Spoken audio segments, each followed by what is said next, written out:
Ini suara rakyat, bukan suara kursi empuk.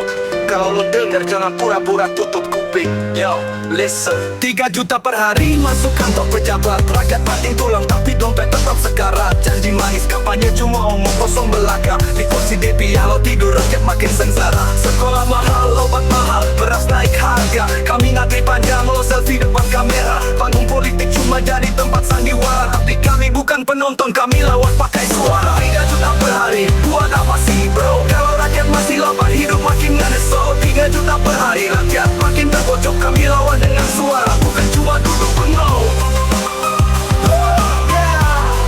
Bukan cuma duduk bengong. Anggota DPR menari-nari di atas rakyat susah. Kami teriak kebenaran, lo ketawa kayak raja. Lo joget di gedung megah, kami tangis di jalan raya. Tapi suara rakyat keras gak bisa lo bungkam selamanya. Korupsi